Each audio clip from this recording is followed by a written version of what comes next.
Embassy interview आने के chance हैं कि नहीं। और इसमें एक बात, 16 अगस्त को अगर आपका बायो हुई है और उसके बाद दोबारा इनको इंटरव्यू की कॉल आ गई तो इनका रिफ्यूज़ल भी है यूएसए से। प्रायोरिटी वीज़ा अप्लाई करूं या इंटरव्यू आने के चांसेस हैं। प्रायोरिटी करें आप या स्टैंडर्ड करें। 24 अगस्त को इन्होंने पेड इंक्वायरी की, डिसीजन हैज़ बीन मेड।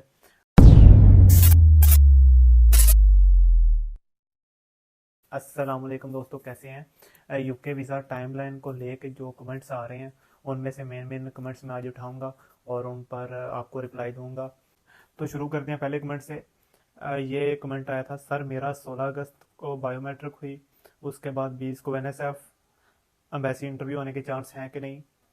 और इसमें एक बात, 16 अगस्त को अगर आपका बायो हुई है और उसके बाद 20 को आपको एनएसएफ आ रही है तो इंटरव्यू के चांसेस हैं। कोई 100 में से इक्का दुक्का ही होगा जो एनएसएफ के बाद इंटरव्यू के बगैर निकल जाए, वरना मोस्टली इंटरव्यू होते हैं, 90% आपका इंटरव्यू होगा। सो अब आगे चलते हैं। उसके बाद एजेंट ने बताया कि फंड री वेरीफाई हुए हैं। 2 दफ़ा बैंक स्टेटमेंट वेरीफाई हुई है तो इसका कोई मसला नहीं, वो 3 दफ़ा भी कर सकते हैं। इसमें वो तब भी करते हैं जब उन्हें शक हो कोई कि अच्छा फंड फेक ना हो, उसके बाद अगर खत बच्चे ने निकलवा ना लिया हो, तो ये चीज़ें वो देखते हैं। इसका कोई मसला नहीं। इंटरव्यू आएगी या डायरेक्ट वीज़ा भी आ सकता है। डायरेक्ट वीज़ा के चांस बहुत मुश्किल है, इंटरव्यू आएगी। I am worried about interview, और मैंने प्रायोरिटी सर्विस ली थी, 5 दिन तो निकल गया, अब क्या हो सकता है सर, प्लीज टेल मी। कुछ भी नहीं, आप इंटरव्यू की तैयारी करें। और दूसरी बात कि इंटरव्यू की कॉल अभी तक आपको क्यों नहीं आई, इसमें भी यही है कि आजकल एम्बेसी में रश लगा हुआ है, जैसा कि मैंने आपको पिछली वीडियोस में भी बताया हुआ है कि अभी सितंबर है तो ठीक ठाक रश लग रहा है, इस वजह से डिले हो रहे हैं। अभी दूसरे कमेंट्स पे आते हैं, जो कि अब ये दूसरे कमेंट पे आते हैं। इनको इंटरव्यू की मेल आई थी, पहले इन्होंने इंटरव्यू दिया, इंटरव्यू इनका अच्छा गुजरा और उसके बाद दोबारा इनको इंटरव्यू की कॉल आ गई।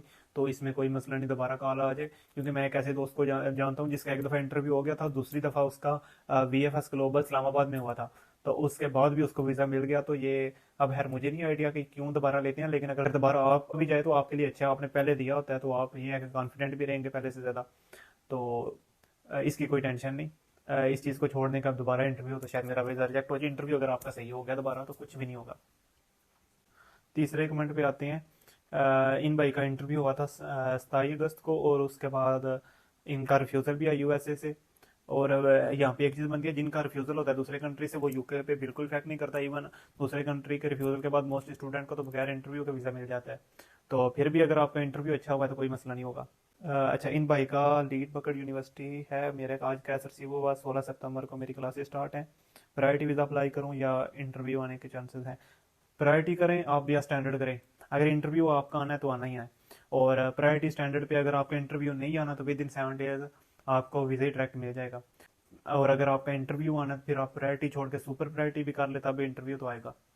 तो बाकी ये है कि कोशिश करें प्रायोरिटी कर लें अगर आप इजीली अफोर्ड कर सकते हैं। तो बाकी स्टैंडर्ड पे भी वीज़ा लग रहे हैं, जल्दी लग रहे हैं। सम टाइम ये प्रायोरिटी और स्टैंडर्ड आप सेम सेम ही समझो, लेकिन फिर भी अगर आप इजीली अफोर्ड कर सकते हो तो फिर आप प्रायोरिटी करें। इनकी बायो हुई थी 2 अगस्त को, एनएसएफ इनको 5 अगस्त को आई, इंटरव्यू 16 अगस्त, और जो वीज़ा है वो 27 अगस्त को मिल गया। तो ये हैं अश्विन शर्मा, भैया आपको मुबारक हो। और उसके बाद ये है कि अगर आप खुद ही देख रहे हैं कि टाइम में 16 से 27 10 दिन का गैप है, इनमें दो, चलो 2 वर्किंग डेज में काउंट नहीं होंगे, 8 दिन कर लें। ये कि इतनी इतनी देर बाद भी बीआरपी मेल आती है। और सम टाइम कुछ जैसे पहले होता था, अगर वीज़ा ज़्यादा डिले हो रहा है तो फिर रिफ्यूज़ल ही होगा, वो होता था, लेकिन वो जब एम्बेसी में रश नहीं था। अब तो रश पड़ गया, अब तो वैसे डिले हो तो इसका मतलब ये नहीं कि रिफ्यूज़ होगा। रिफ्यूज़ल के चांसेस हो सकते हैं लेकिन कंफर्म नहीं कि आपका रिफ्यूज़ ही होगा। इनकी 1 अगस्त को बायो हुई थी, 5 अगस्त को इंटरव्यू की मेल, 13 अगस्त को इंटरव्यू हुआ, 24 अगस्त को इन्होंने पेड इंक्वायरी की, डिसीजन हैज़ बीन मेड। अब डिसीजन मेड हो गया, जब डिसीजन आपका मेड हो जाता है उसके बाद मोस्टली जो ज़्यादातर विद इन 10 वर्किंग डेज आपको अपडेट मिल जाती है, बीआरपी या जो भी रिफ्यूज़ होना हो। तो वेट करें। अभी 24 अगस्त हुई है, अभी आप 4 या 6 अगस्त तक वेट करें। अच्छा, ये आकिब गिल हैं, भाई कोई सक्सेस लेटर भी दिखाओ यार, टेंशन ना दो। मेरा भी इंटरव्यू हुआ और मैं आपकी वीडियो देखकर डर जाता हूँ। नहीं, असल में पता है क्या है, कमेंट्स आते हैं और इवन इंस्टाग्राम पे मैसेज आते हैं, टाइमलाइन शेयर करता है, अच्छा भाई मैंने पेड इंक्वायरी की, ये हुआ, सारा कुछ बताने के बाद जब वीज़ा आ जाता है फिर तो कोई मैसेज भी नहीं करता, बताता भी नहीं, अच्छा ठीक है काम खत्म हो गया। तो ये वीज़े लगते भी बहुत हैं, रिफ्यूज़ भी ठीक ठाक होते हैं। और मैं वीज़ा सक्सेस की बात करूँ तो रिफ्यूज़ल रेट कम है, सक्सेस रेट ज़्यादा है, तो इसमें परेशानी की बात नहीं। अब सक्सेस लेटर में क्या दिखाना है, वो एक वीडियो बनती है, 1 मिनट की वीडियो बनेगी, उसमें मैं क्या बोल सकता हूँ। रिफ्यूज़ल में तो ये होता है रीज़न है, उनको रीज़न को डिस्कस कर लें। ये भाई इंडिया से हैं समृद्ध Singh. I am going for UK Greenwich university for MBA. I have taken 40 lakh education loan from. अच्छा, इन्होंने एजुकेशन लोन लिया होगा, तो इसके बारे में मुझे नहीं आइडिया भैया, आप किसी एक्सपर्ट से पूछें, कंसल्टेंट से पूछें। एजुकेशन लोन के बारे में मुझे नहीं आइडिया इनका क्या सीन होता है। अच्छा, ये एक और भाई हैं साजिद उस्मानी। इनका कमेंट आया, क्या चांसेस हैं कि बैंक वेरिफिकेशन हो। इनकी बायो 20 को हुई, 21 को इनको एनएसएफ मेल आई और उसके बाद कोई रिस्पांस नहीं। देखो साजिद उस्मानी भाई, आपका इंटरव्यू हो सकता है, मैंने पहले भी शेयर डिस्कस कर दिया। एनएसएफ आ गया तो इंटरव्यू के लिए आप तैयार नहीं।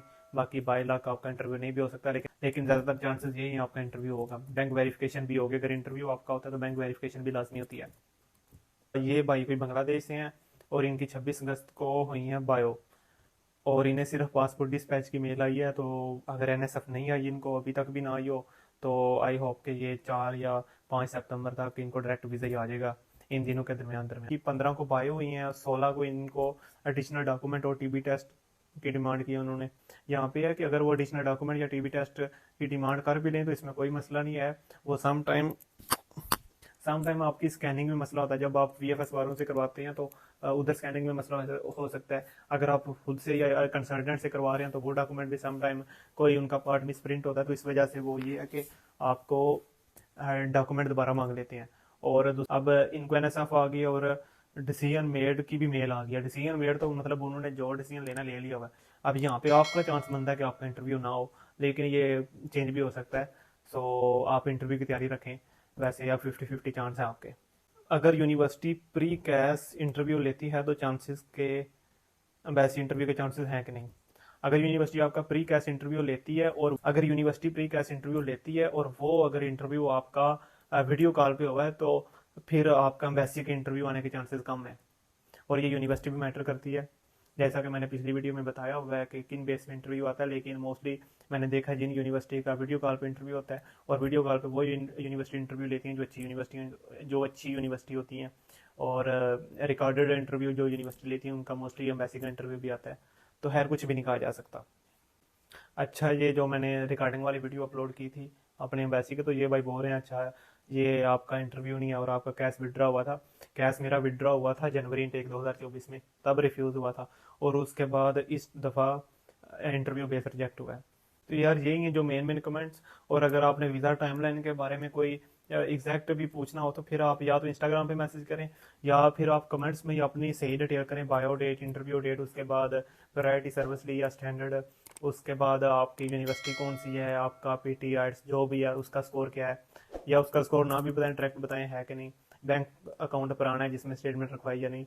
फिर थोड़ा बहुत बंदा बता सकता है, वैसे इतना आइडिया नहीं होता। कि अब मिलते हैं अब अगली वीडियो में, तब तक के लिए अल्लाह हाफिज़।